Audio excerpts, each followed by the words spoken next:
Jerônimo Savonarola, o precursor da Grande Reforma, 1452-1498.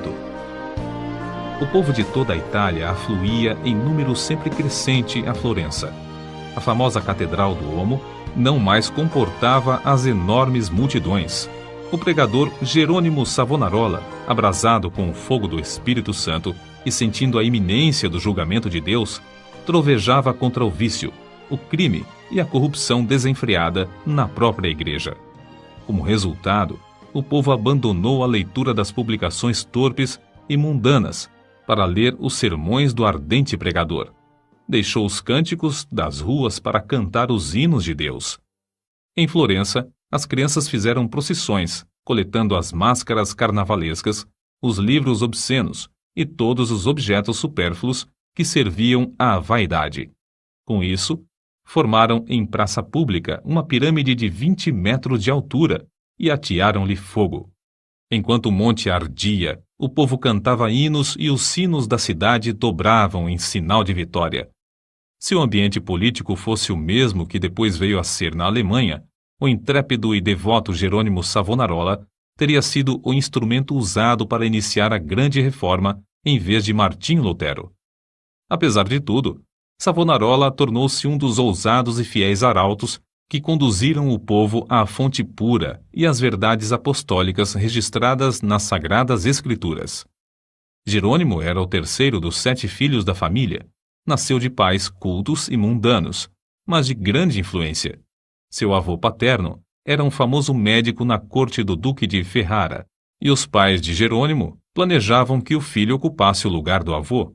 No colégio, era aluno esmerado, mas os estudos da filosofia de Platão e de Aristóteles deixaram-lhe a alma sequiosa.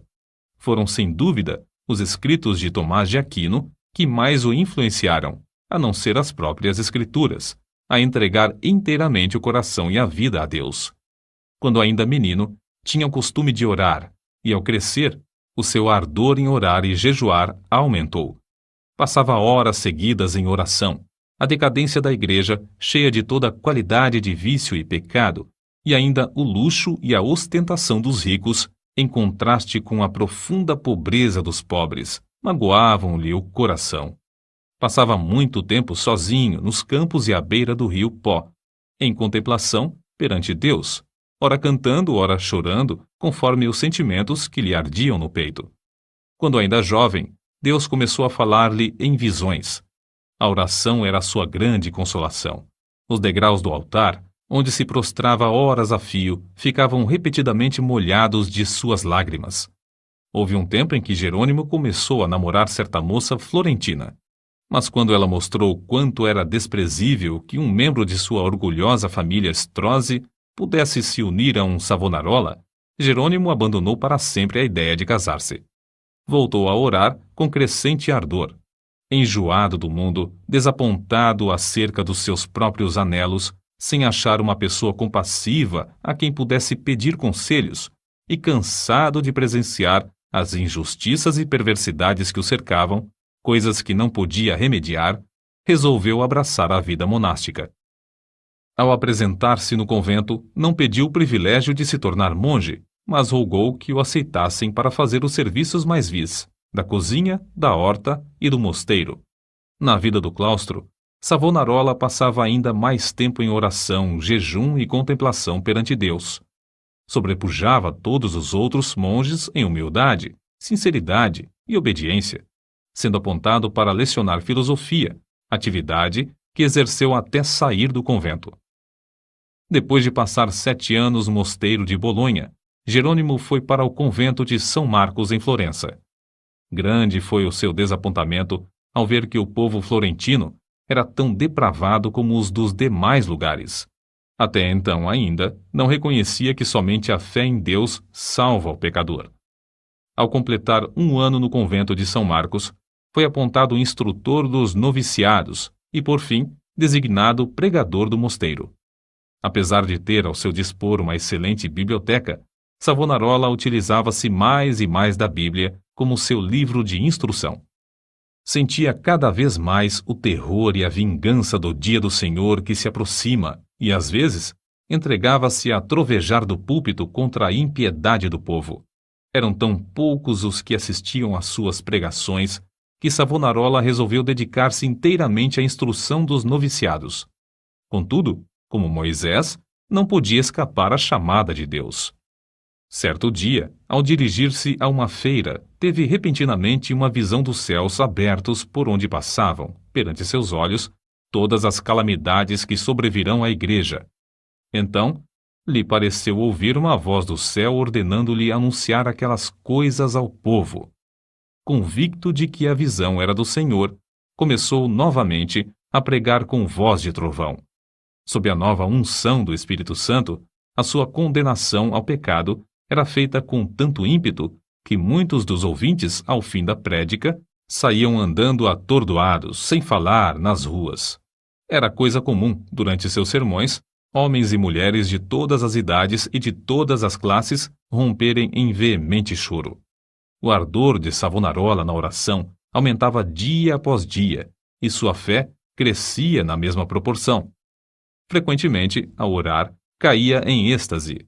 Certa vez, enquanto sentado no púlpito, sobreveio-lhe uma visão durante a qual ficou imóvel por 5 horas. Nesse período, todos os presentes à igreja contemplaram o rosto do pregador brilhando. Em toda a parte onde Savonarola ministrava, seus sermões contra o pecado produziam profundo terror.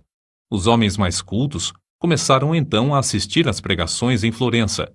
Foi necessário realizar as reuniões na Duomo, onde continuou a pregar durante 8 anos.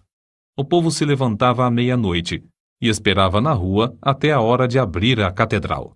O corrupto regente de Florença, Lorenzo Médici, experimentou todas as formas de abordagem, a bajulação, as peitas, as ameaças e os rogos, para induzir Savonarola a desistir de pregar contra o pecado, especialmente contra a perversidade do regente. Por fim, vendo que tudo era debalde, contratou o famoso pregador Frei Mariano para falar contra Savonarola. Frei Mariano pregou um sermão, mas, pelo fato de o povo não ter prestado atenção à sua eloquência e astúcia, ele não ousou continuar. A essa altura, Savonarola profetizou que Lorenzo, o Papa e o rei de Nápoles morreriam dentro de 1 ano, e assim sucedeu. Depois da morte de Lorenzo, Carlos VIII da França invadiu a Itália, e a influência de Savonarola aumentou ainda mais. O povo abandonou a literatura torpe e mundana para ler os sermões do famoso pregador. Os ricos socorriam os pobres em vez de oprimi-los. Foi nesse tempo que o povo fez a grande fogueira na Piazza da Florença e queimou grande quantidade de artigos usados para alimentar vícios e vaidade. Não cabia mais, na Grande Duomo, o seu imenso auditório. Contudo, o sucesso de Savonarola foi muito curto. O pregador foi ameaçado, excomungado e, por fim, no ano de 1498, por ordem do Papa, foi queimado em praça pública. Com as palavras "O Senhor sofreu tanto por mim", terminou a vida terrestre um dos maiores e mais dedicados mártires de todos os tempos. Apesar de continuar até a morte, sustentando muitos dos erros da Igreja Romana, ensinava que todos os que são realmente crentes estão na verdadeira Igreja. Alimentava continuamente a alma com a palavra de Deus. As margens das páginas da sua Bíblia estão cheias de notas escritas enquanto meditava nas Escrituras. Conhecia uma grande parte da Bíblia de cor e podia abrir o livro instantaneamente e achar qualquer texto. Passava noites inteiras em oração e recebia revelações, quando em êxtase ou por meio de visões. Seus livros sobre a humildade, a oração, o amor e outros temas continuam a exercer grande influência sobre os homens. Destruíram o corpo desse precursor da grande reforma, mas não puderam apagar as verdades que Deus, por seu intermédio, gravou no coração do povo.